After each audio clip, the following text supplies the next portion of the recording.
Hola, buenas tardes. ¿Cómo les va?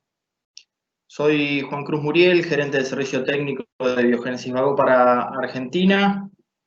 Les agradezco a todos los que se conectaron a nuestra séptima charla en este ciclo de webinars de todos los jueves. Como digo siempre, a través de estas propuestas pretendemos generar valor a través de la experiencia y el conocimiento de los disertantes que venimos invitando para este ciclo. En Biogénesis Vago tenemos la convicción de que podemos mejorar los índices productivos si trabajamos en conjunto y si se aplican las tecnologías que desarrollamos para mejorar la sanidad de los rodeos. Hoy contamos con la presencia y le agradezco a Gabriel Roja, quien nos va a hablar sobre uso racional de garrapaticidas y nuevas herramientas o alternativas diagnósticas de resistencia. Un tema sumamente interesante e importante, sobre todo para los veterinarios y productores del norte de nuestro país y seguramente de países vecinos que siempre nos acompañan. Gabriel es médico veterinario, egresado de la Facultad de Ciencias Veterinarias de la Universidad Nacional de La Plata, en Argentina. Desde el año 2006 que trabaja en Biogénesis Vago, en las áreas de investigación y desarrollo, donde su principal actividad ha sido la evaluación de productos farmacéuticos. Trabajó en el desarrollo de productos como Maxitil, Floc, Garraza, junto al doctor Jorge Recalde, y es nuestro referente en el tema de garrapaticidas y antiparasitarios. Los voy a dejar con Gabriel para que comience con la disertación. En el chat de la reunión van a poder ir haciendo las preguntas que quieran sobre la presentación de Gabriel. Al final de la presentación vamos a tener un espacio para responder alguna de esas preguntas. Así que, Gabriel, todo tuyo el espacio. Bueno, muy buenas tardes, noches a todos. Muchas gracias, Juan Cruz, por tu presentación. Vamos a hablar un poco de garrapatas y de garrapaticidas en esta nueva modalidad de talleres virtuales que organiza la empresa. La verdad que es un lujo para mí ser invitado para charlar y para disertar y para compartir parte del conocimiento que uno ha adquirido en tantos años en biogénesis y obviamente anteriormente a ello. El tema de garrapaticidas y de manejo de garrapaticidas es un tema apasionante para todos los que en algún momento nos hemos dedicado a hacer algo de investigación con referentes de los de las distintas regiones. Y siempre se da que en este tipo de charlas los humores siempre se alteran un poco porque es un tema muy álgido para el productor y para las organizaciones que están atrás de la lucha, del control y de la erradicación en cada uno de los países. Me ha pasado tanto en Argentina como en otros países que siempre es un tema álgido para charlar.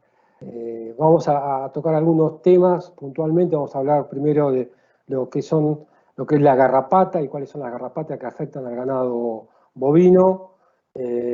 Seguido de eso vamos a hablar un poco de acaricidas y del manejo que se puede dar con esta herramienta que son los acaricidas, las alternativas diagnósticas que se han creado últimamente en la región noreste del país, por intermedio de convenios con universidades, sobre todo con la Universidad del Noroeste, con la Facultad de Ciencias Veterinarias. Y por último vamos a hablar algo del manejo del bañadero, que es un tema que también es una consulta continua de muchos productores. Así que bueno, vamos a dar comienzo a la charla.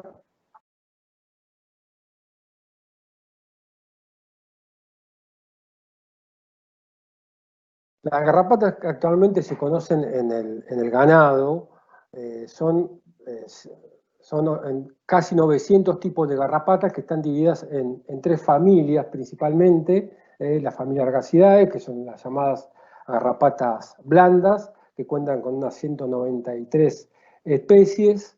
La familia Exodidae, que son las más conocidas, que son las garrapatas duras, que cuenta con unas 700 especies. Y por último, un intermedio, que en realidad no se sabe si es una nueva familia o un género que está entre el medio de la taxonomía entre la familia Argacidae y Exodidae, que son la familia Nutalidae, que cuenta con una sola especie conocida, que es un género que se llama Namaqua, que está en Sudáfrica. Como verán, son organismos que están bastante bien equipados. Acá vemos una microfotografía de la garrapata marrón del perro, donde se ven el aparato de fijación que está acá y que causa un gran daño sobre los animales, causando desde prurito hasta miasis, ¿no? En general, nosotros vemos los estadios adultos. Estas microfotografías están mostrando estadios más inmaduros, ¿no? Y ustedes fíjense el grado de malignidad que tiene ya la fotografía. Imagínense el daño que causan estos animalitos en los animales, ¿no? Desde nuestras mascotas hasta los animales domésticos. Hay muchas clasificaciones que hemos encontrado para las garrapatas. Esta es una de ellas. Hay muchos cuadros también que cuentan cómo se encuentran en las diferentes partes del mundo. Acá básicamente quería mostrarles la cantidad de tipos de garrapatas que hay, y cómo están ya divididas en las diferentes partes del mundo, y en América qué tipo de garrapatas se encuentran y cuáles se encuentran en el resto del mundo. Esto básicamente es la gran familia de garrapatas que encontramos. Nosotros nos vamos a dedicar básicamente a hablar más adelante de subgénero Boophilus, la especie de Rhipicephalus microplus, la antiguamente llamada Boophilus microplus. Acá tenemos otra fotografía donde vemos los hipostomas y las diferentes coronas dentales que tienen las distintas garrapatas. Tenemos que considerar que las garrapatas son organismos que están hace más de 200 años, más de 2000 años, perdón, que están en el medio ambiente, y ellas son capaces de adaptarse a las diferentes especies. Las primeras garrapatas que se encontraron eran garrapatas de anfibios, después pasaron a adaptarse a aves y por último terminaron adaptándose a los mamíferos. Ustedes fíjense la gran adaptación que tienen estos ectoparásitos, que han pasado de animales acuáticos a mamíferos de sangre caliente en el transcurso de su devenir. En Argentina se identifican varias especies de garrapatas. Hay gente que sabe muchísimo de esto, de taxonomía de garrapatas y de clasificación de garrapatas. Nosotros en Argentina contamos con la gente del INTA, tanto el INTA Rafaela como el INTA Mercedes. Es gente que sabe mucho de taxonomía de garrapatas, y se encuentran estos tipos de garrapatas. Hay alguna que otra más, pero básicamente están los que desarrollan todos sus estadios en el bovino, como el Amblioma neumani, Scopultum y Toniali. Después los que están en su estado adulto, solamente en el bovino, que es el Amblioma parvum y el Amblioma trist. Y otro de los géneros encontrados en el noroeste argentino es el género Hemaphysalis. ¿Por qué es importante tener en cuenta esto? Básicamente porque muchas veces lo que ocurre es que cuando nosotros realizamos despachos de tropas y frenan camiones en las rutas, ha ocurrido en más de una oportunidad que hayan garrapatas, no son Boophilus y son estos géneros parasitarios. Entonces es importante también tenerlos en cuenta, que hay zonas del país donde se encuentran este tipo de garrapatas.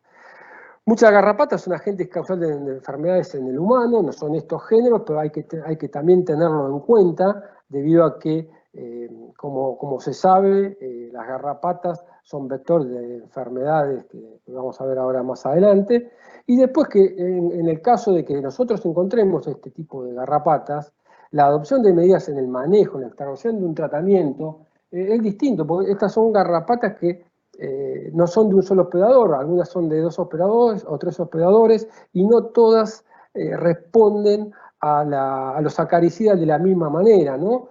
Uno tiene que pensar que los acaricidas, al fin y al cabo, no son otra cosa que una herramienta para el tratamiento. Pero también uno tiene que pensar que no debe solamente agarrar una herramienta para solucionar un problema, sino que tiene que conocer cuáles son los problemas que tenemos. Entonces, nosotros conociendo la taxonomía de estos animales, podemos saber si vale la pena o no tratar a los animales en cuestión. Otra de las cuestiones que debemos tener en cuenta cuando hablamos de garrapatas es que son transmisoras de enfermedades, como dijimos recién, después de los mosquitos, son los transmisores de enfermedades más importantes a nivel mundial. Esto es sumamente importante porque nosotros los veterinarios somos parte de la cadena productiva y los productores mismos son parte de la cadena productiva, y en el caso de encontrar géneros parasitarios que puedan llegar a conducir a zoonosis, debemos estar alerta y tomar las medidas necesarias como para atacar este problema. Algunas de las enfermedades que transmiten las garrapatas es la fiebre maculosa, fiebre de las montañas rocosas, la fiebre de Texas, hemoglobinuria, anaplasmosis, erliquiosis y espiroquetas. Estas son algunas de las enfermedades, hay algunas otras más, algunas se dan en pequeños animales, otras se dan en grandes animales y otras se dan en humanos. Bien, ahora vamos a hablar puntualmente de la garrapata común del bovino, la garrapata, el Rhipicephalus micropluus, que lo que ocurre es llamativo que uno a nivel, cuando empieza a estudiar producción bovina, ¿no? Empieza a ver en qué regiones del mundo se realiza la producción bovina, y en esta región que vemos acá de color celeste es en la región donde hay menor cantidad de producción bovina, y en esta región que está azul es en la región donde hay mayor producción bovina. Y si uno ve la cantidad de metros cuadrados, de kilómetros cuadrados que haya aquí, diría, bueno, está todo muy concentrado, pero cuando empezamos a ver que la población mundial está concentrada en un 34% en las regiones templadas, que no están afectadas por garrapatas, y un 66% de los bovinos están en áreas tropicales o subtropicales, donde la garrapata es endémica, termina siendo un grave problema. Cuando uno ve el stock, el ranking de stock bovino mundial, empieza a ver los países donde está la mayor concentración de bovinos, y fíjense que salvo uno o dos de estos países, como puede ser Rusia por una cuestión climática, después el resto de los países tienen problemas de garrapatas, no solamente del bófilos, estamos hablando en esta placa de las garrapatas en general, ¿no? Y en nuestra región, es una de las regiones más afectadas. América es uno de los lugares donde más garrapatas encontramos. Las pérdidas productivas mundiales, este número es llamativo, porque estamos hablando de 7 billones de dólares al año y contando siempre para arriba, porque lamentablemente es un problema de las garrapatas que, sinceramente, cuando uno escucha a la gente de distintos países, no solamente de esta región, sino de Europa, de África y de Nueva Zelanda, aunque sean otros tipos de garrapatas, siguen teniendo los mismos problemas que hace 15, 20 años atrás. O sea, no han evolucionado mucho en cuanto a lo que es la estratificación de zonas, ¿no? Que es como hacemos para medir la cantidad de garrapatas que hay en ciertas regiones del mundo.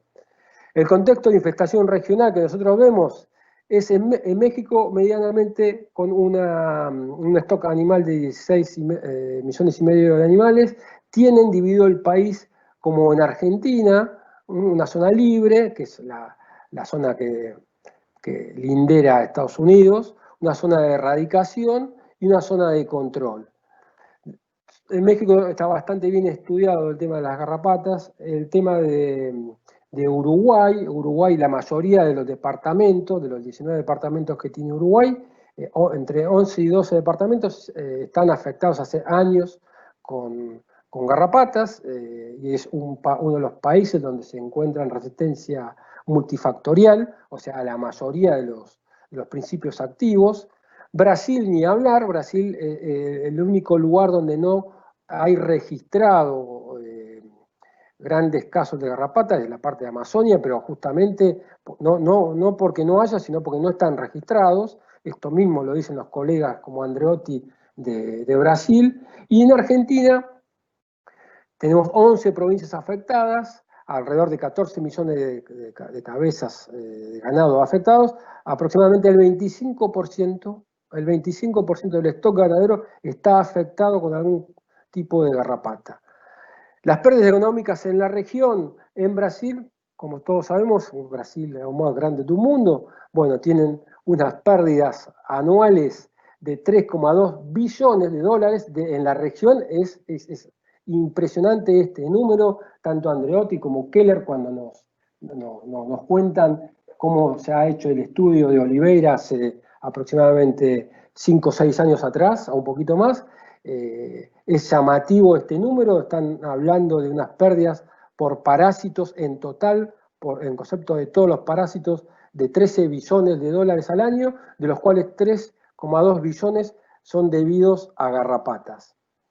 En México, como les estaba diciendo, también tienen un estudio que hicieron en conjunto con la Universidad de San Pablo, y se habla de unos 573 millones al año de pérdidas solamente en garrapatas.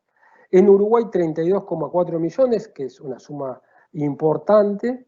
Y en Argentina estábamos alrededor entre unos 180 a unos 200 millones al año de pérdidas. Estas son pérdidas directas e indirectas. Ahora bien, ¿quién es la reina de la noche? Esta chica de acá. La llamada garrapata común del bovino, en la que mayor impacto, de todas las garrapatas que estuvimos viendo, la que mayor impacto causa, ¿no?, a nivel de salud y a nivel económico, a nivel mundial. A diferencia de otros géneros de garrapatas, ella no es una garrapata que transmita enfermedades al hombre.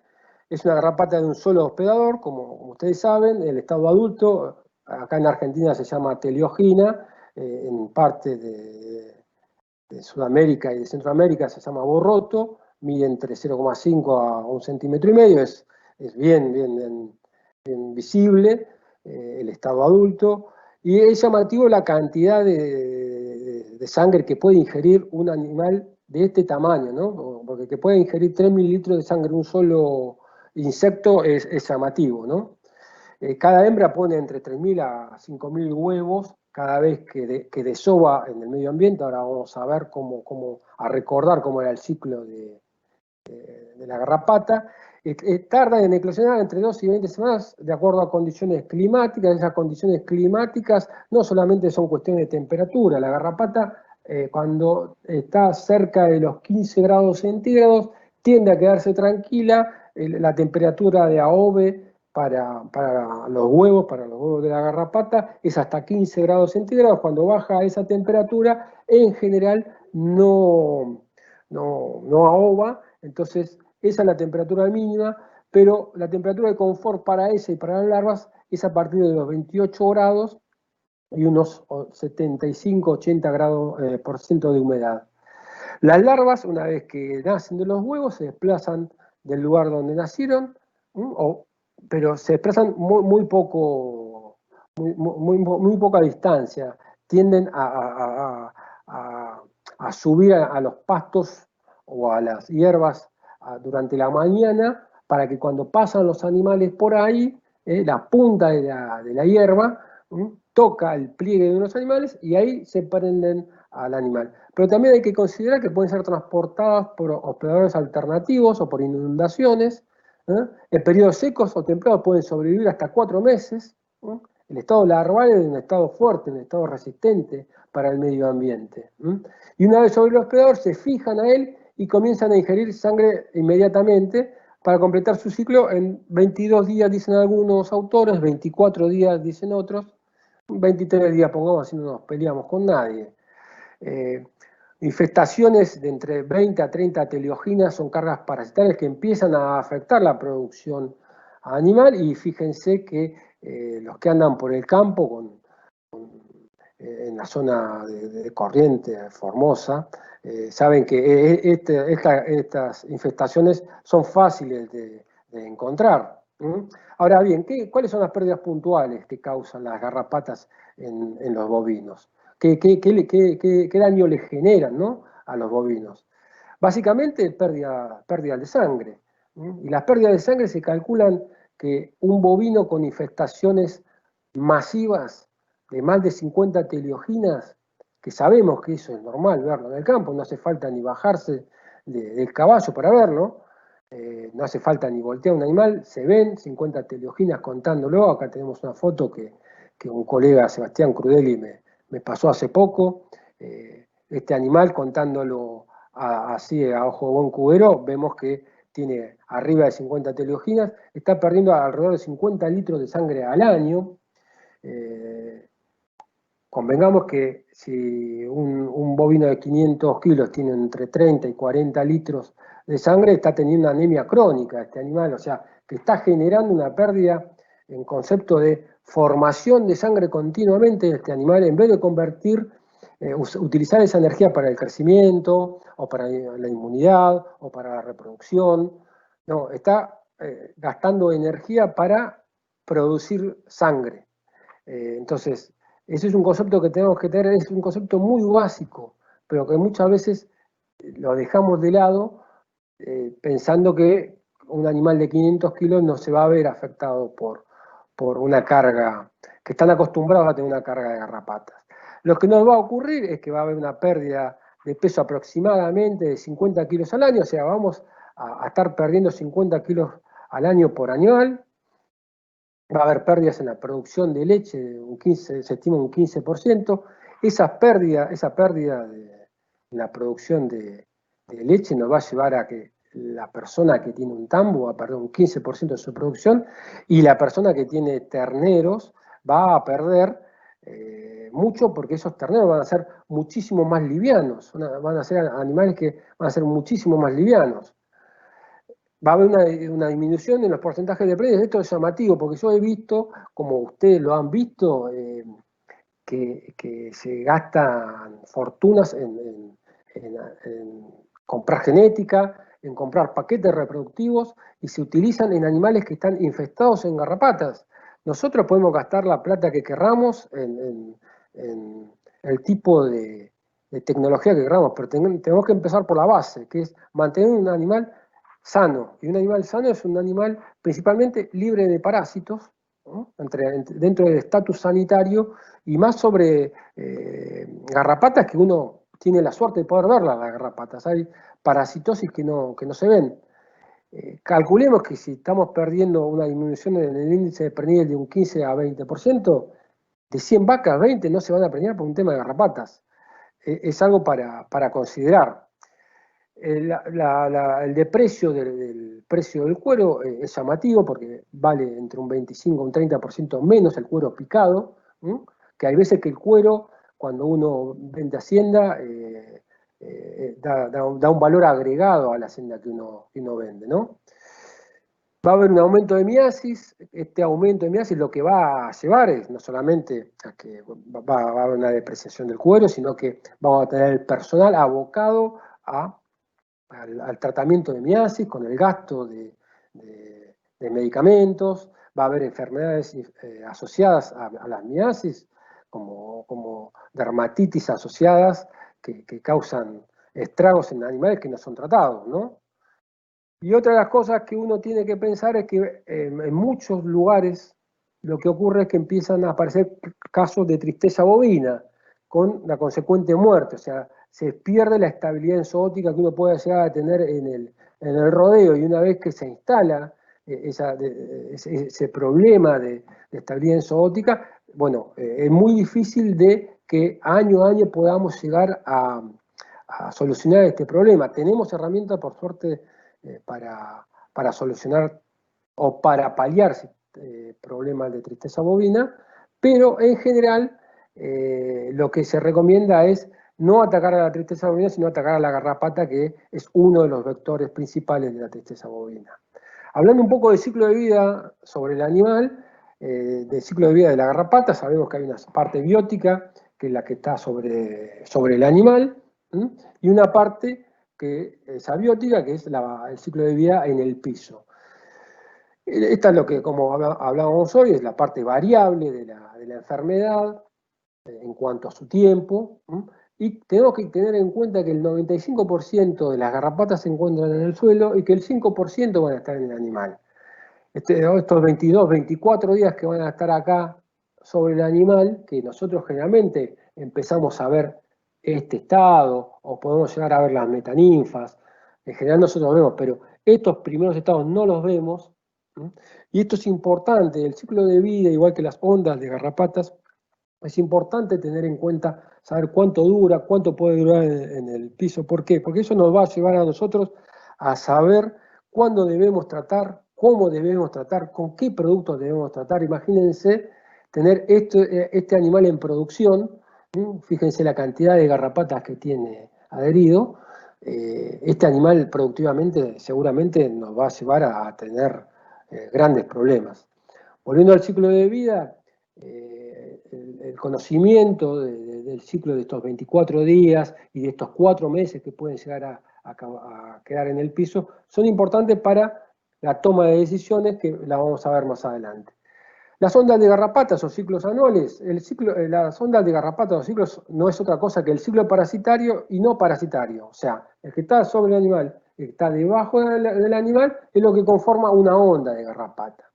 Generalmente en Argentina decimos que la primera onda de garrapata empieza en esta época, de acuerdo también a muchos factores climáticos, que es mucho más baja que la segunda y mucho más baja que la tercera. La tercera onda generacional generalmente es una onda que está con una cantidad de teleoginas o de distintos estadios de garrapatas, el número de infestaciones es muy, muy alta. En Argentina, de acuerdo a qué zona nos refiramos, van a ser de 2 o 3 ondas, o pueden ser de 4 o 5 ondas. En Brasil, Paraguay, Bolivia y Centroamérica no se ven ondas, o sea, hay ondas todo el año, ¿no? Esto es un grave problema porque imagínense la presión de tratamientos que puede llegar a haber ahí, ¿no? Si no se alternan manejos con tratamientos, la resistencia, que es el cuco que tenemos todos los que nos dedicamos a parasitología, aparece enseguida.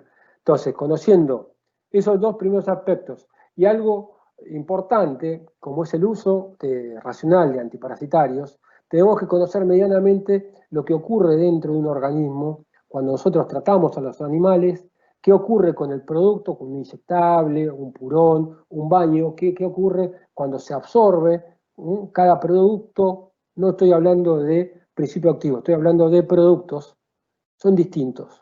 Y esto lo tenemos que tener en cuenta. No todos los productos, por tener el mismo principio activo, se comportan de la misma manera, salvo que lo prueben con una prueba de bioequivalencia. Después tenemos que tener en cuenta que esto cambia en cada uno de los productos. La fase de absorción y disolución, la fase que pasa del tejido que uno lo administró a la sangre, y de la sangre al tejido, y del tejido a que haga efecto en el parásito. Estas son cosas que tenemos, son 3 cuestiones que tenemos que tener siempre en cuenta, que es el ciclo parasitario, la onda generacional y cómo utilizar los productos. Conocer medianamente cuál es la vía de administración, cómo se comporta después de que yo lo administré, qué dosis. O sea, esto es fundamental cuando vamos a utilizar una herramienta, una acaricida o un antibiótico, o en realidad cualquier medicamento. Estas dos cosas hay que tenerlas muy en cuenta. Fundamental es saber si el producto que nosotros seleccionamos es garrapaticida o no, y esto no lo indica solamente el membrete que tiene el producto, sino que lo tiene que indicar la autoridad sanitaria. Tiene que decir que es un producto garrapaticida para una zona de erradicación, o no. Si no está aprobado por SENASA en el caso de Argentina, sinceramente no lo tienen que usar. Por más que ustedes venga el vecino de ustedes y le diga, esto anda muy bien para garrapatas, pero ustedes fíjense que el producto tiene que estar aprobado por SENASA, porque si no tiene la indicación como garrapaticida y para qué una zona de erradicación o una zona de control, estamos en problemas. Conocer la cinética plasmática, la eficacia, como dijimos recién, el poder residual y el periodo de retiro. Estos son dos términos que son parecidos pero son bastante distintos.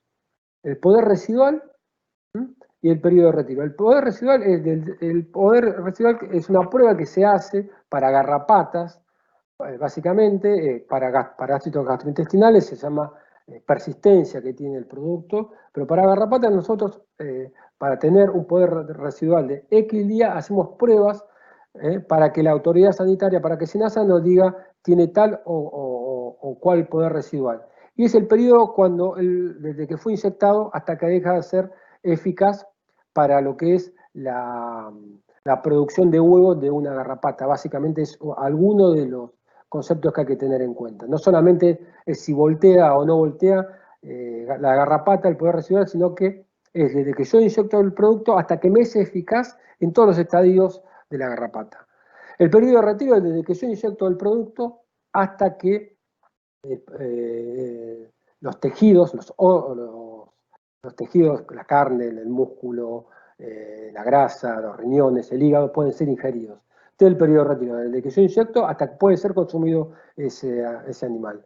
Esto es importantísimo porque si nosotros, por ejemplo, vamos a meter animales en un engorde que van a estar 90, 100 días y se nos ocurre dar un producto que tiene un retiro de 120 días, bueno, estamos cometiendo un error porque estamos produciendo alimentos contaminados y va en desmedro no solamente de nuestra calidad de alimentos, sino que en desmedro de la salud de los consumidores. Algo fundamental es la conservación de los productos, la conservación de los principios activos. Rotar siempre los principios activos. Y cuando hablo de rotar de principios activos, digo de rotar. Nosotros debemos rotar. Si vamos a usar una ivermectina, no usemos después una doramectina.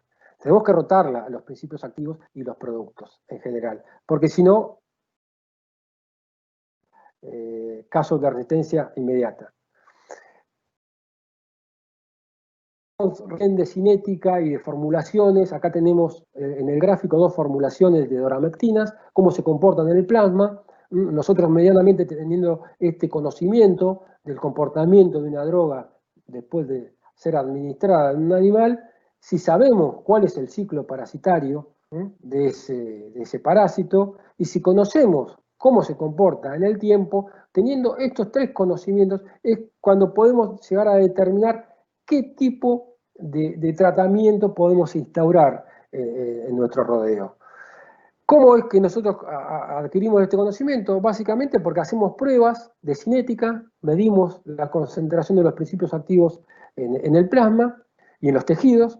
También medimos qué ocurre, estos son garrapatas que tiene un animal el día cero de una prueba de eficacia. Entonces nosotros tenemos el conocimiento de cómo se va comportando durante el lapso de la prueba, desde el día 0 hasta el día 24. Y nosotros vemos que este producto, básicamente, el día 0 tenía 1.200, los 10 animales de la prueba tenían 1.200 garrapatas de promedio, y fíjense cómo fue disminuyendo, dejando en 0 a los animales. Mientras que el grupo testigo, el grupo que no fue administrado, siempre mantuvo una carga muy alta de garrapatas. Teniendo este conocimiento, es que podemos delinear una estrategia de tratamientos. Pero los tratamientos no tienen que ir solamente pensando en la utilización de acaricidas. Los tratamientos tienen que ir, cuando uno habla de tratamiento, tiene que hablar de tratamiento y de manejo. No podemos hablar solamente de la utilización de garrapaticidas. Tenemos que situarnos. Este es el principio de una onda generacional de garrapatas. Tenemos que hacer un diagnóstico de situación. Ese diagnóstico de situación nos tiene que llevar a hacernos preguntas. Es decir, primero, ¿qué tipo de garrapata hay? ¿Qué carga de garrapata tienen los animales? ¿Qué tipo de garrapata hay? ¿Qué mapeo hay en el establecimiento? ¿Dónde tengo garrapatas? ¿Dónde no tengo garrapatas? ¿De dónde vienen los animales? ¿Vienen de un potrero con garrapatas o sin garrapatas? ¿Hay resistencia o no hay resistencia? ¿A qué principios activos hay resistencia? Entonces, antes de delinear un tratamiento estratégico, nosotros lo que tenemos que hacer es pensar en tener la mayor cantidad de información posible para hacer un tratamiento o para hacer un manejo, porque hay veces que decimos, no hace falta tratar. ¿Por qué? Porque hay temperaturas muy bajas, porque encerrar los animales y la verdad que no tienen garrapatas. Esa es una manera de pensar. Hay otra manera de pensar, de decir, bueno, no tengo garrapatas, voy a administrar porque dentro de poco tiempo sabemos que van a empezar las zonas.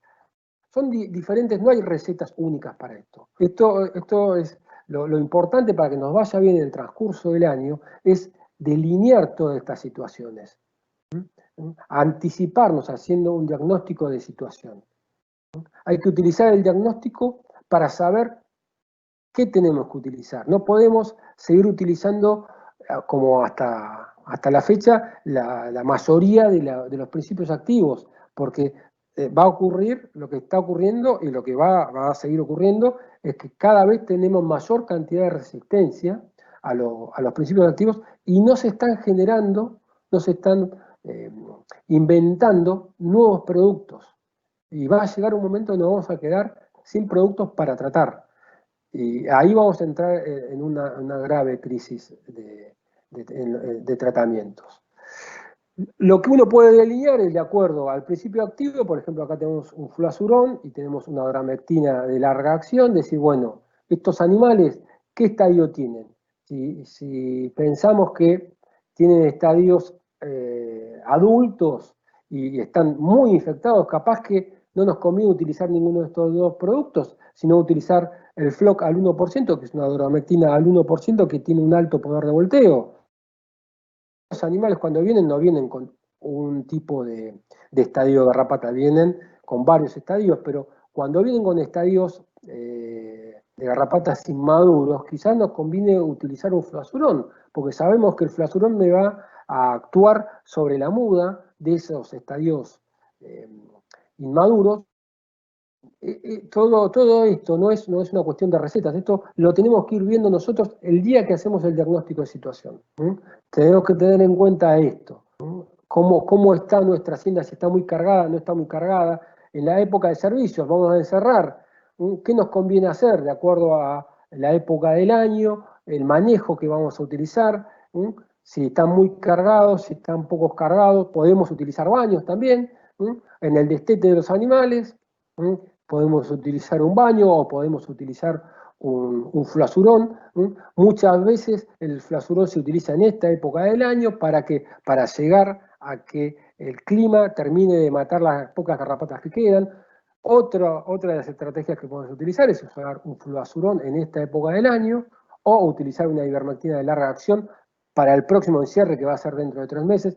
Pero esto va de acuerdo al manejo de cada uno de los establecimientos.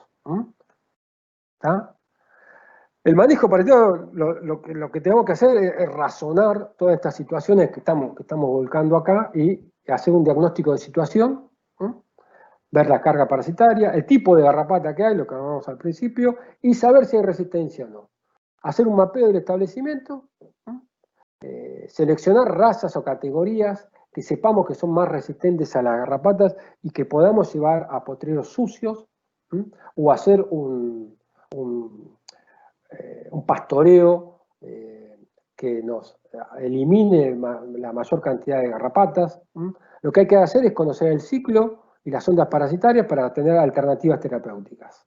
Las alternativas diagnósticas que les quería comentar, que les dije al principio de la charla, están referidas a que el diagnóstico de situación de resistencia, como hablábamos recién, el orden cronológico, la historia básicamente de la resistencia de garrapatas es esto es en Argentina, en Brasil, en México, y falta acá los últimos reportes que se hicieron el año pasado.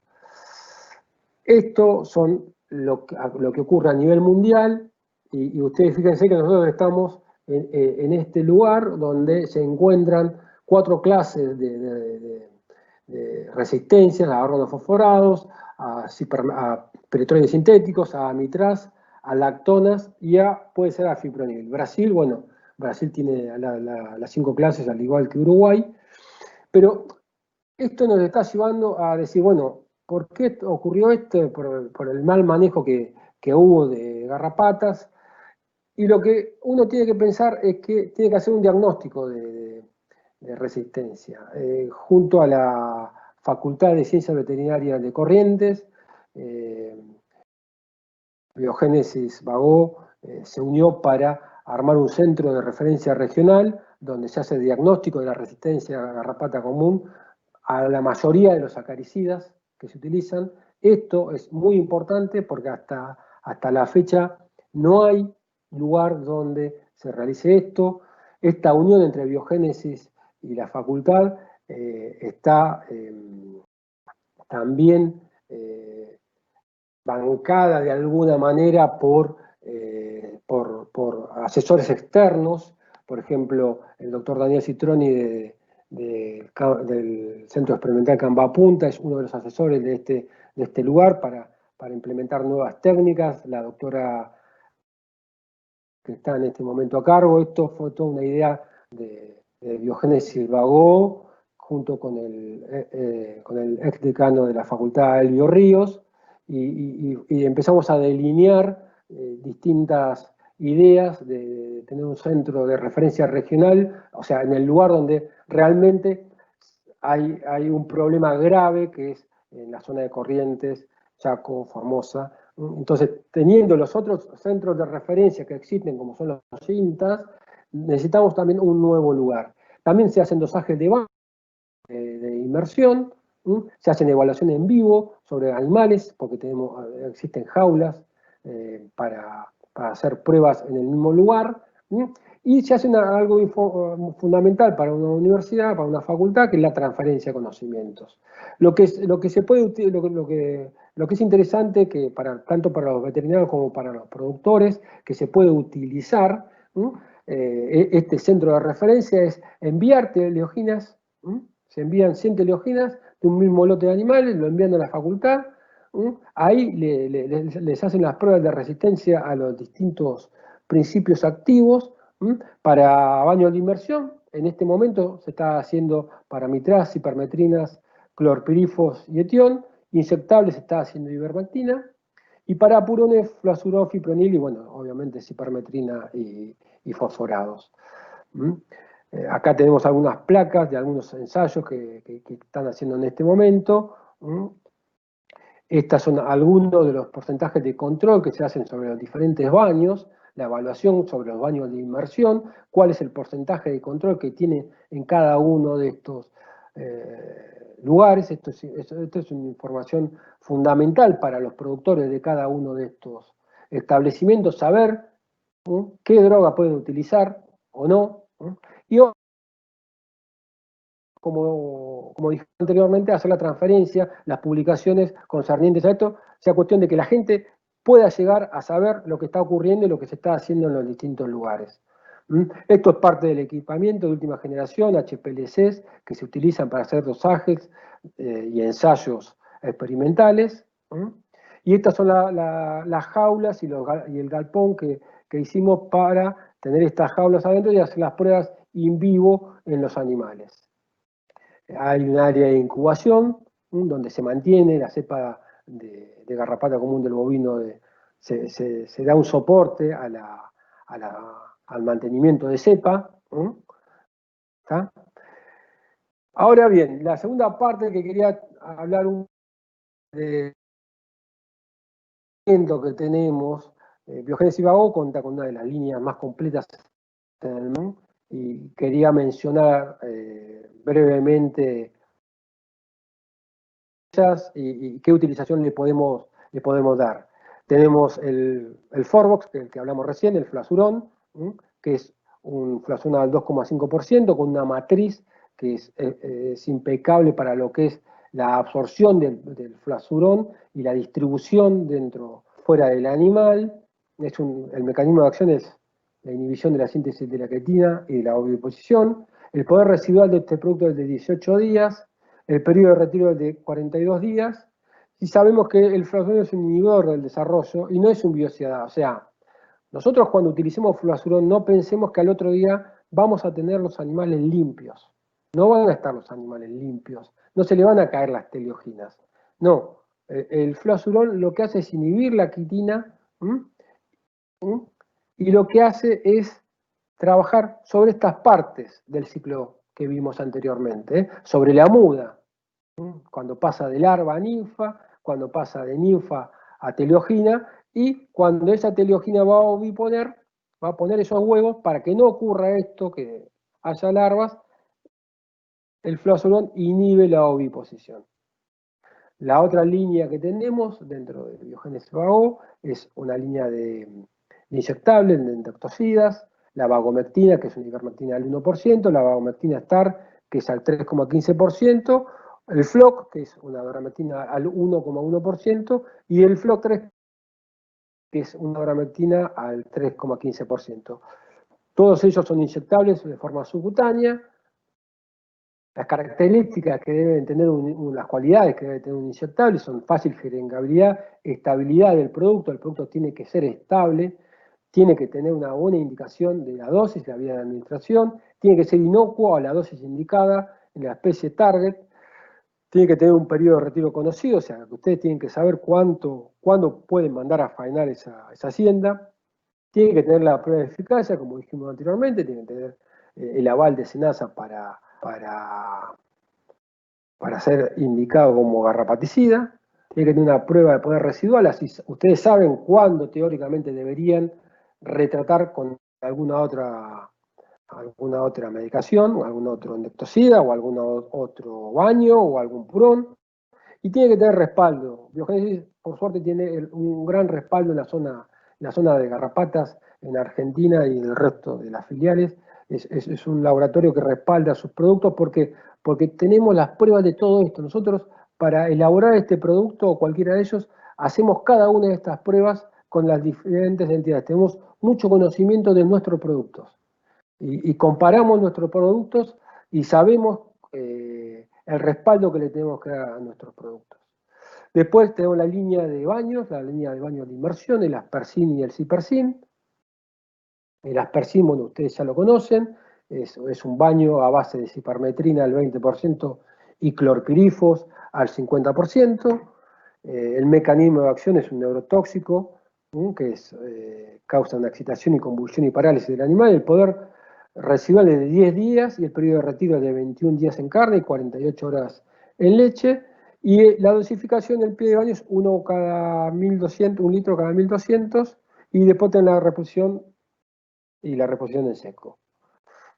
El Cipersin, bueno, que también lo conocen, es cipermetrina al 20%, es otro de los que tiene efecto de derribo, o sea, los baños son ideales para cuando los animales están muy cargados de garrapatas, para que derriben en forma rápida las garrapatas. El periodo de retiro en carne y en leche es de 48 horas y la dosificación es de 1 litro cada 1000 litros para el pie de baño. Ahora bien, como estamos hablando recién del bañadero y de los productos para inmersión, quería tocar simplemente estos temas. Nosotros cuando sacamos el Aspersin, básicamente empezamos a hacer muchas pruebas de experimentación y empezamos a ver que uno de los problemas que tenían los bañaderos era que cuando se cambiaban las formulaciones, teníamos problemas de pH y teníamos problemas de que los baños no se formulaban bien. Entonces, lo ideal es limpiar bien el bañadero, como se ve acá, y las instalaciones externas, tener en cuenta que hay que medir el pH del agua, hay que intentar utilizar agua limpia. Hay varios tipos de pHímetros, los digitales o las cintas, cualquiera de ellos sirve, y saber que las hipermetrinas trabajan y los fosforados trabajan con un pH y que la mitraz trabaja con un pH mucho más alto que las hipermetrinas. Por eso cuando cambiamos de un baño al otro es importante, sobre todo cuando cambiamos de la mitraz a hipermetrinas, mantenerlo limpio, porque tenemos que tener un pH mucho más bajo que el pH de la mitraz. Asegurarnos que los bañaderos no tengan fugas, para no tener contaminación del medio ambiente, ni subdosificación de los animales que vuelven, porque si yo pierdo todo esto, no vuelve al bañadero, acá hay muchísimo principio activo que no van a recibir los animales que vienen atrás. Entonces, esto es importante tenerlo en cuenta. Siempre a revisar que no existan fugas en los bañaderos.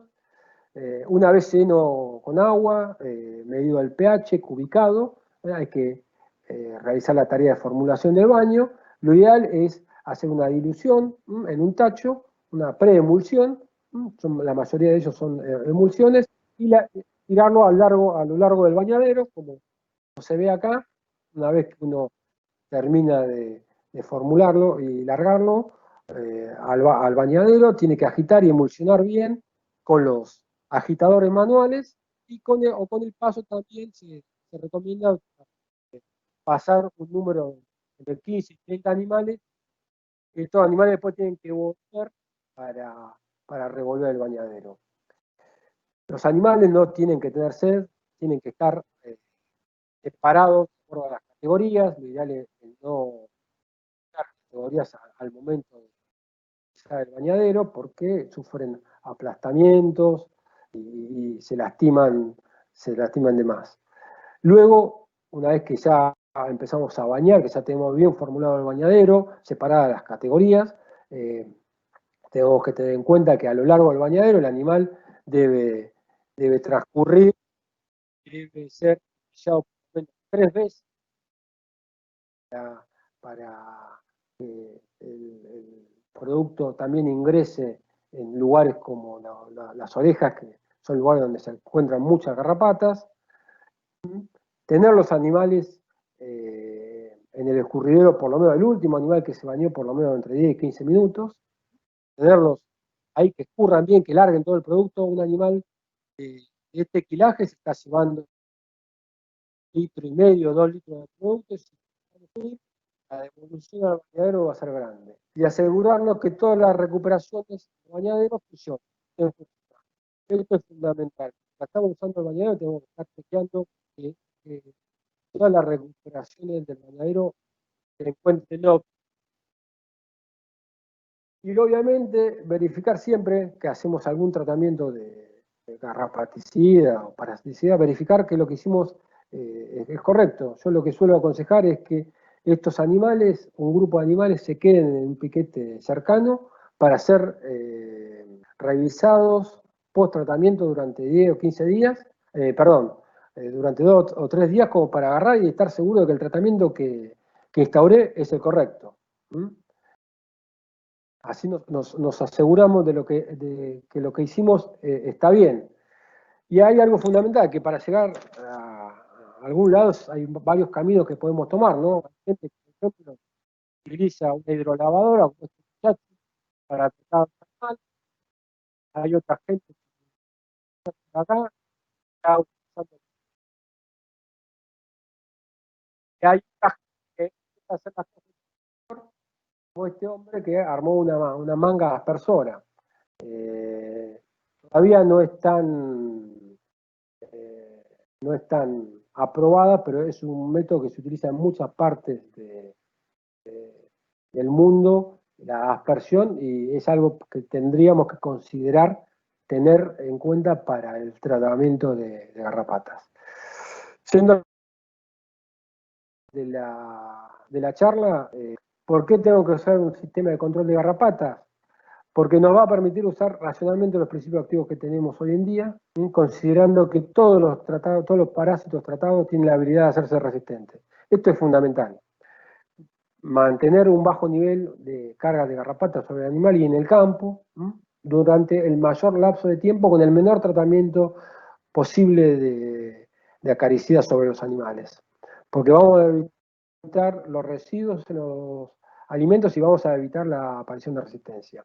¿Cómo realizar un sistema de control? No hay una fórmula mágica, hay algunos ítems que tenemos que atender, como son a nivel ambiental, cambiar las prácticas de manejo usando pasturas tropicales, megatérmicas, como braquiaria, gato en pánico. Hay muchas, hoy en día hay muchas que son aptas para atender el medio ambiente. Adoptar razas más resistentes, siempre tirar un chorro índico dentro del rodeo nuestro nos va a hacer que sea más resistente a garrapatas. Vaciar potreros para que la larva no encuentre huéspedes. Sabemos que la larva puede estar 4 meses. Entonces, si tenemos la posibilidad de hacerlo, lo hacemos. Sobrepastorear para que los huevos y las larvas queden expuestas al medio ambiente en épocas de mucho calor, o en épocas que sepamos que podamos llegarle a hacer daño a esos estadios inmaduros. Bueno, hay que sobrepastorear a los potreros. Nuevas alternativas que se están barajando como biopesticidas, fúngicos, bacterias, fauna aviar. Hay mucho que se está estudiando, pero todavía no hay nada que podamos llegar a decir que es realmente 100% efectivo. A nivel del rodeo, el manejo del rodeo, mantener en baja carga a los animales, como dijimos anteriormente, diagnosticar la presencia asociada a garrapaticidas, primero hacer un diagnóstico, después un tratamiento, empezar a atacar la garrapata antes de que aparezcan las teleoginas, ¿no? Lo que hablábamos de las ondas generacionales, prevenir la presencia de residuos, esto es fundamental. Hoy en día somos parte de la cadena productiva de alimentos y tenemos que cuidar al consumidor, ¿no? Y tenemos que cuidar los ingresos del país, porque alimentos que van con productos, con acaricidas a ciertos mercados, nos pueden llevar a perder ese mercado de venta. Usar racionalmente las drogas considerando que están todos los parámetros expuestos y usar los productos indicados y aprobados por SENASA. ¿Para qué tener un sistema de control de garrapatas? Para mejorar la conversión de alimentos, para tener animales más pesados, mejorar la sanidad, tener menos casos de tristeza, mejorar la producción de leche, vamos a tener terneros más pesados, y mejorar la reproducción, y vamos a tener mayor número de terneros. Bueno, básicamente esto era parte de la charla que teníamos preparada para ustedes. Juan Cruz, es todo tuyo. Gaby, ¿me escuchás? Sí, te escucho muy bien. Bueno, muchísimas gracias. La verdad que salió muy linda. Tuvimos ahí algún problemita de conexión, pero rápidamente se solucionó, así que no tuvimos mayores inconvenientes, se vio perfecto, estuvo muy claro. Los invito a los asistentes a que si tienen alguna pregunta, alguna consulta para Gabriel, la puedan hacer en el chat de la reunión, en el lugar donde se hacen las preguntas, hay un signo de preguntas.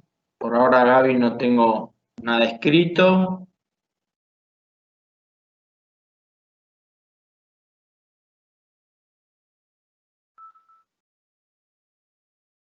Si no hay preguntas para Gabriel, acá aparece una pregunta, Gaby, relacionada a fipronil, si mata larvas o solo es adulticida. No sé si tenés conocimiento como para contestarle. No, sí, el fipronil en realidad es un producto que se utiliza tanto para todos los estadios. En realidad, el problema grande que tiene el fipronil es que tiene un poder residual corto, ¿no? Pero es un muy buen producto, sobre todo para voltear teleoginas. Pero en pruebas experimentales se ha demostrado que que mata estadios inmaduros también. Perfecto. Acá hay algunas preguntas relacionadas a la experiencia en Gato Panic, Gabriel. Sinceramente, tengo conocimiento de ensayos experimentales, ¿sí? De lo que he leído sobre pasturas megatérmicas, que hay trabajos, hay muchos trabajos, sobre todo del INTA. INTA Rafaela tenía un par de trabajos hechos, pero puntualmente yo no tengo experiencia en el manejo de pasturas. Sí que la Está bien. bibliografía cita muchas veces la utilización de este tipo de pasturas para bajar las cargas de parásitos. Había alguna otra pregunta ahí al respecto de eso, se ve que llamó la atención. Bueno, nos preguntan sobre qué tan cerca estamos de tener alguna nueva droga para tratamientos. Imagino que a nivel mundial, no creo que... Sí, a nivel mundial, sinceramente, uno cuando participa de los congresos mundiales de parasitología, de la UAP, ve muchas presentaciones, obviamente ve lo que está haciendo las grandes empresas, las multinacionales y las grandes universidades, y lo que uno observa es que está en vías de desarrollo muchos ensayos, sobre todo lo que hablábamos de biopesticidas, de organismos fúngicos. La Universidad de San Pablo está teniendo muchos, hay grupos de trabajos, tanto en Brasil como en Uruguay, que han trabajado mucho sobre ello, pero no ha salido nada, porque sinceramente cuando uno ve los números de lo que uno tarda en producir una acaricida, ¿cuánto tiempo tarda? Que son unos 10 años aproximadamente, entre 10 y 15 años. Y el dinero que tiene que desembolsar, que son aproximadamente 1.000 millones de dólares, y las regalías que eso da durante el tiempo que da, que son aproximadamente la cobertura de una licencia, son 10 años. Hay veces que los números no cierran. Entonces, por eso es que cada vez que hacemos unas charlas de este tipo, es que uno dice, cuidemos lo que tenemos, intentemos ver de cuidar con manejo sobre todo, no utilizar los acaricidas por una cuestión de que veo teleoginas y trato con una doramectina, con una ivermectina, o con un baño, o utilizo siempre el mismo tipo de baño. Tenemos que intentar pensar en amalgamar el manejo del rodeo con todo el conocimiento que las distintas instituciones dan, tanto universidades como INTAS, como trabajos experimentales que hacen los propios laboratorios. Nosotros en los laboratorios tenemos mucha información que volcamos en nuestras charlas, que los técnicos de nuestros laboratorios se encargan de divulgar, y me parece que va ahí. Tenemos que intentar cuidar lo que tenemos y no quedarnos en esperar un nuevo producto. Ocurre que cuando uno ve los números en humana, la producción de un antiparasitario es mucho más barata que en veterinaria, pero no, sin embargo no lo hacen. Está bien. Gaby, no, hay una consulta relacionada a cómo se deben recolectar las garrapatas, las teleoginas para mandar a hacer el examen de resistencia. Parece que está interesante. Sí, yo estuve hablando con la doctora Laura Locina, justamente, que es la encargada de este centro de referencia al que hicimos mención y que tenemos la suerte de poder utilizarlo para hacer el diagnóstico de resistencia, sobre todo en muchas moléculas como el fluazurón, ivermectinas, toda la parte de referencia los estaban haciendo, pero ahora con estas nuevas tecnologías que hemos podido trasladar a la Facultad de Corrientes, tenemos la posibilidad de ampliar un poquito más el margen de cobertura de productos. Las garrapatas se tienen que juntar, tienen que ser 100 teleoginas y tienen que ser colectadas en un frasco. Ese frasco tiene que estar seco, obviamente tiene que estar limpio, tiene que estar agujereado, como para que tenga una entrada de aire, y tiene que ser enviado refrigerado en lo posible. Si es dentro de las 24 horas, mejor.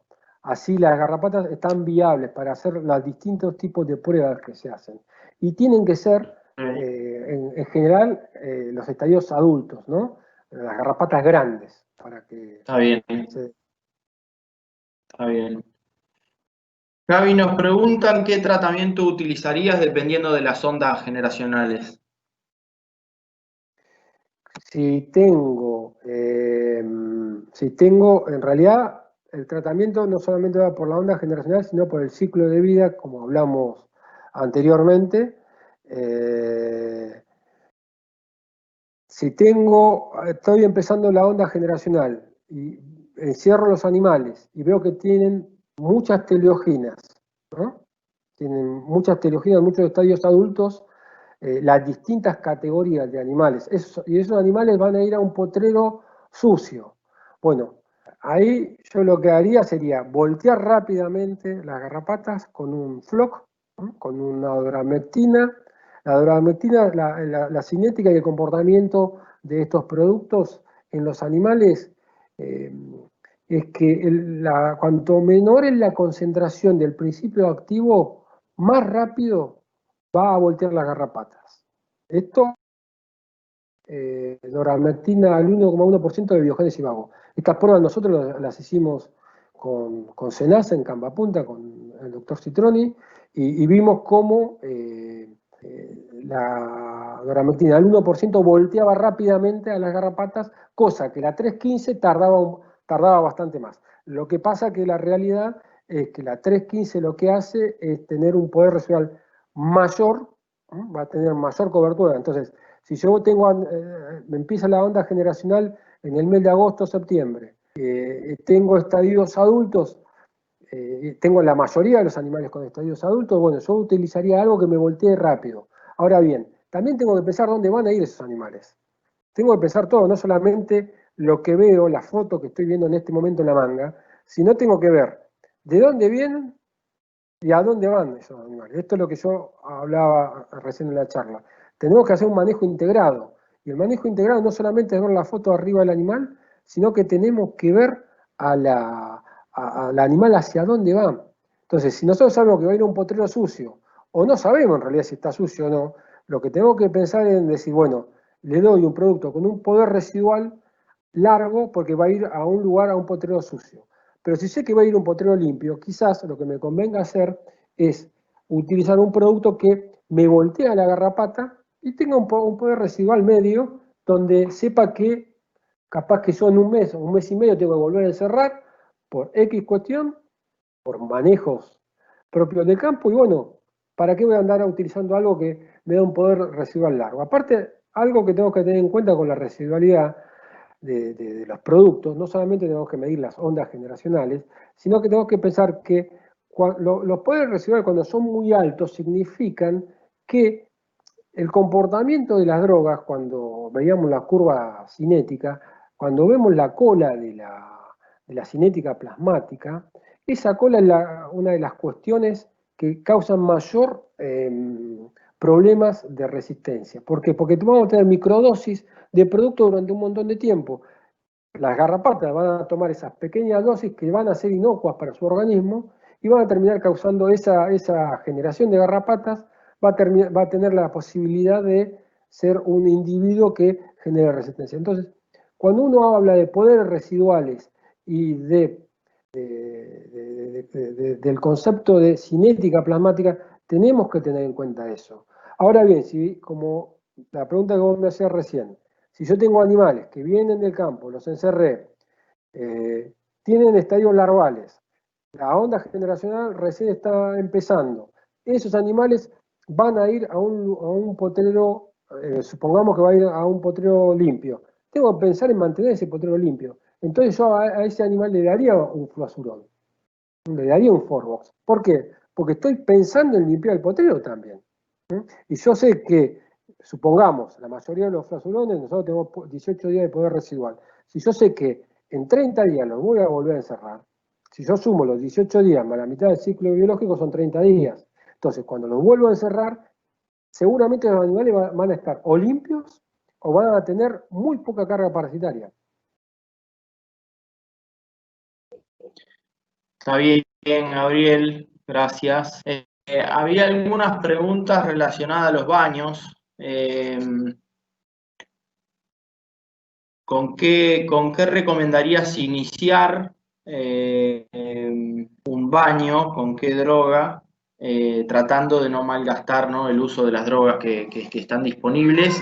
Y había alguna otra pregunta relacionada a las mezclas de principios activos en los productos, pensando en el tema de resistencia. Sí, es un tema de debate. La primera parte de la pregunta en cuanto a qué principio activo utilizar al principio, eso está sujeto a lo que hablamos al principio de hacer un diagnóstico de situación en cuanto a, obviamente, taxonomía y en cuanto a diagnóstico de resistencia. O sea, los baños en este país han sido mal utilizados durante mucho tiempo. La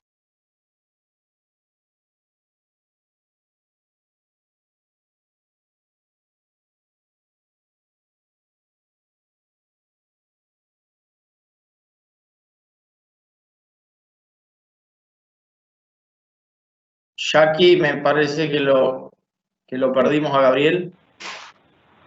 Sí, estamos teniendo ahí un problemita de conexión.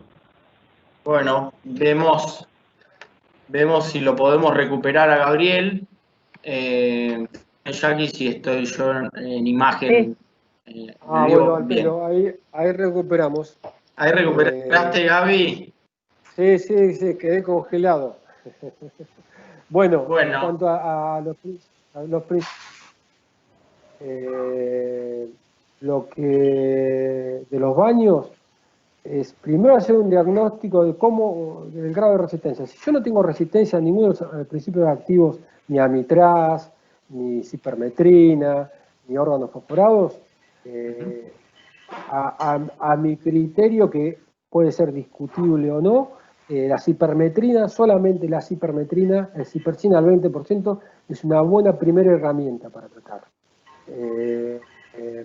Porque son productos que son fáciles de formular, son fáciles de conseguir, son emulsiones. El cipercina es una emulsión fantástica, súper estable, fácil de cuantificar, la pueden cuantificar en varios lugares, no hace falta cuantificarlos en lugares,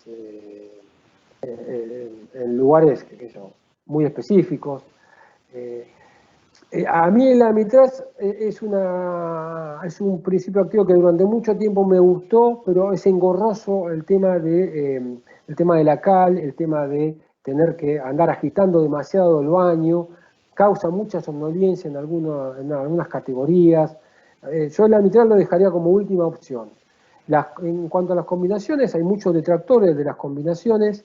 La verdad que el tema de las combinaciones es una salida que se ha utilizado para el tema de la aparición de resistencia. Hay combinaciones que son sinérgicas, entonces no está mal utilizarlas. Ningún producto está mal utilizarlo si está bien utilizado. Acá el tema es que si yo baño continuamente cada 15 días o 30 días a los animales, bueno, ahí no aconsejaría utilizar nada. Está bien. Gaby, hay preguntas incluso de alguien de Panamá. Nos están preguntando qué técnica utilizan en la universidad, en la UNE, para detectar resistencia. ¿Tenés para decir decirnos algo respecto a eso y ya vamos a ir cerrando? Sí, cómo no. En general se utiliza lo que se llama inmersión de teleoginas y el paquete larval. Eso depende mucho de la cantidad de muestras que están llegando y de, sobre todo, el principio activo que se esté estudiando. Después le vamos a pasar el contacto para que hablen más específicamente con la gente de la facultad, porque la idea también de esta unión de conocimientos entre la facultad y Biogénesis Bagó es generar conocimiento para todos, ¿no? De un centro de referencia como puede ser la facultad, que entre paréntesis los saludo a todos, que ayer cumplieron 100 años la Facultad de Corrientes. Está muy bien, el saludo para todos. Sí, tenemos egresados de la facultad Tenemos de varios Corrientes. egresados en mérito de esa facultad. Gaby, la última que te hago es una pregunta sobre el refuerzo en seco, si acortan la vida útil del baño. El refuerzo en seco, el refuerzo en seco no es lo ideal utilizarlo. En realidad no va a cortar la vida o sea, la aparición de resistencia o la vida media del baño, pero sí lo que va a hacer es que lo más posible estemos ubicando mal el baño, que estemos poniendo más o menos principio activo. No es una buena manera. Lo ideal es cuantificar y a partir de las cuantificaciones de esos baños realizar o sea, o un nuevo pie de baño o un agregado de producto no en seco. No. Para mí es una mala técnica, una técnica que se utiliza por una cuestión de que en muchos lugares es muy difícil acceder al agua, entonces, aparte, cuando tomamos esas medidas, lo que termina ocurriendo es que las vacas no nadan, sino que caminan por el baño. Así que no es una buena medida. Está muy bien. Gaby, bueno, seguramente haya preguntas y situaciones como para responder. Nos preguntan cómo acidificar o alcalinizar el agua dependiendo del principio activo a utilizar. Si querés respondemos eso último y ya cerramos. En general, para acidificar el agua se puede utilizar ácido clorhídrico, es normal que se utilice, también se utiliza ácido muriático muchas veces. Hay varias maneras de hacerlo. Y después, bueno, para alcalinizar, la técnica más común es utilizar cal, ¿no? Pero hay varias maneras de manejar el pH del agua. Perfecto. Gaby, bueno, te dejo un espacio como para que puedas despedir, hacer un cierre si querés y ya damos por finalizado el día de hoy. Bueno, primero muchas gracias, Jackie, por todo el soporte que nos has dado. Juan Cruz, un crack, un actor de cine, prácticamente con estos jueves de webinar te has hecho famosos. Agradecerles a todos los que se han quedado escuchando, la verdad que es un gusto y es un honor para cualquiera de nosotros participar en estas charlas.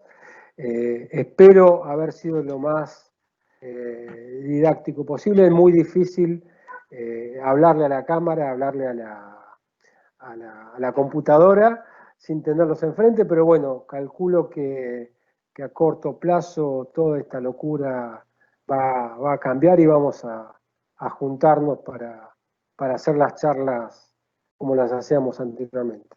Nada más que agradecerles a todos y que pasen una buena noche. Bueno, gracias, Gaby. Gracias a vos. Reitero el agradecimiento a Jackie, que está detrás de escena siempre o todos estos jueves, y ahora le hemos sumado algunas charlas los martes. Y la verdad es que siempre nos da una mano muy grande. Agradezco a todos los que se sumaron. Los que se inscribieron y nos dejaron registrado su correo electrónico, les vamos a estar mandando una encuesta Para nosotros es muy importante que nos respondan esa encuesta porque nos ayuda básicamente a mejorar en esto de las reuniones web, estamos todos aprendiendo. Y la verdad que es bien importante para nosotros que puedan responder la encuesta y tener información, y nos pueden dejar su correo electrónico para evacuar alguna duda, alguna consulta que haya quedado. Les agradezco por estar. Seguiremos el próximo jueves. Tenemos un tema sumamente interesante con el doctor Ricardo Sager, donde vamos a hablar sobre calidad de agua y su impacto en la salud y en la producción de los animales. Así que les recomiendo no perderse esa charla porque van a encontrar seguramente muchísima información que les va a servir. Les agradezco nuevamente y seguiremos comprometidos con el buen uso de los productos. Lo repitió Gabriel, creo que durante toda la charla, en cuestiones de parasitología, en este caso en el tema de garrapatas. Sabemos que no hay recetas, o que lo ideal no es recetas, sino que tenemos que esforzarnos por saber dónde estamos parados. Me parece que hoy tenemos las posibilidades de conocer las concentraciones de los baños, conocer la resistencia que tenemos a los productos garrapaticidas, y tenemos una paleta de productos al alcance del veterinario, del productor, para hacer un correcto uso a lo largo del año y cuidar así las herramientas y lograr el control para no tener pérdidas productivas. Cierro con esto. Muchísimas gracias a todos por estar y que tengan buenas noches.